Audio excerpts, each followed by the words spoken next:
कहानी का शीर्षक है सास की रसोई या बहू की रसोई। सुबह सुबह चेतन जी की नींद खुली तो रसोई से आवाज आ रही थी। देखा तो शर्मिला जी और बहू प्रगति के बीच में कुछ बहस हो रही थी। इतने में सुदीप भी अपने कमरे से निकलकर बाहर आ गया, पर दोनों बाप बेटे ने बीच में बोलना उचित नहीं समझा तो चुपचाप वहां से खिसक लिए। आखिर दोनों के बीच में बोलना अपना ही सिर फोड़ने के बराबर था। प्रगति जब से शादी होकर शर्मा निवास आई है, घर में खुशियों का माहौल रहा है।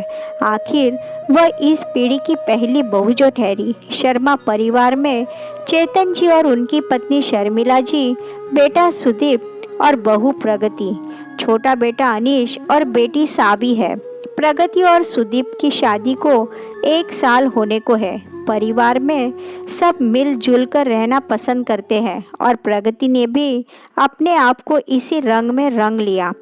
परिवार में ऐसे कोई क्लेश नहीं है। प्रगति की बनती भी सबसे अच्छी है, पर एक ही जगह ऐसी है जहाँ पर सास बहू में तकरार हो जाती है और वह है रसोई। यही एक ऐसी जगह है जहां परिवार का कोई भी सदस्य बीच में बोलना उचित नहीं समझता। दरअसल रसोई पर शर्मिला जी का एक छत्र राज रहा है, पर बहू के आने के बाद जहां दूसरी सास अपनी बहुओं पर सारी जिम्मेदारी डाल देती है और रसोई में जाकर भी नहीं झांकती, वही शर्मिला जी ऐसा नहीं कर पाई।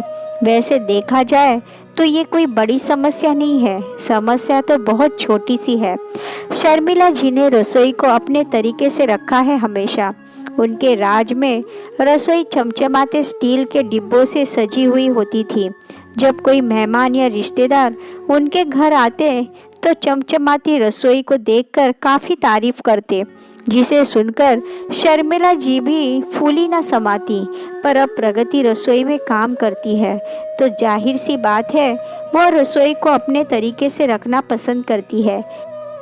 इसलिए जब प्रगति ने रसोई की जिम्मेदारी उठाई तो शर्मिला जी के बसाए हुए स्टील के डिब्बों को स्टोर में जगह दे दी गई और उनकी जगह नए प्लास्टिक के कंटेनर बाहर रख दिए गए, जिससे सामान देखने में आसानी हो जाती। बस इसी कारण से घर में शीत युद्ध की स्थिति हो गई है, क्योंकि शर्मिला जी अपने स्टील के चमचमाते हुए डिब्बों की यह दशा बर्दाश्त नहीं कर पाई और इसी कारण वह कुछ न कुछ बोल देती, जिसके कारण प्रगति भी पलटकर जवाब दे देती और फिर एक दूसरे को जवाब देते हुए कब वह बहस बन जाती दोनों को ही पता नहीं चलता।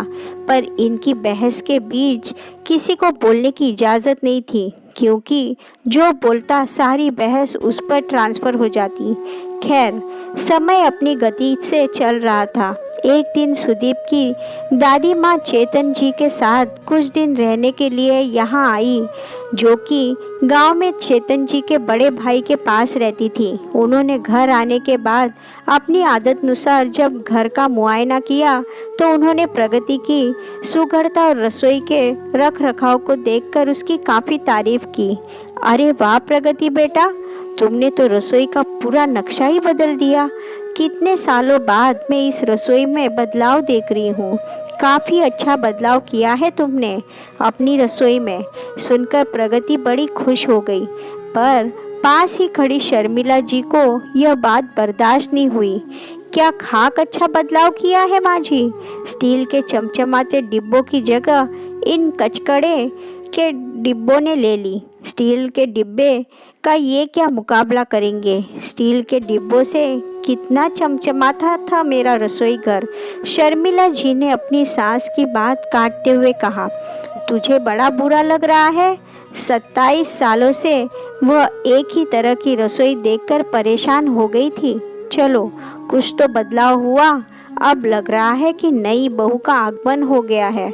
अच्छा, रसोई में मैं ही तो काम करती थी, तो रसोई भी मेरे हिसाब से ही तो रखूंगी। माँ जी माफ़ करना, पर आप तो रसोई में आकर झांकती भी नहीं थी। शर्मिला जी ने तुनकते हुए कहा, देख शर्मिला, यह तो गलत बात है। जब तू शादी होकर आई थी तो तूने भी आते ही मेरी रसोई पर इसी तरह कब्जा जमाया था, याद है ना?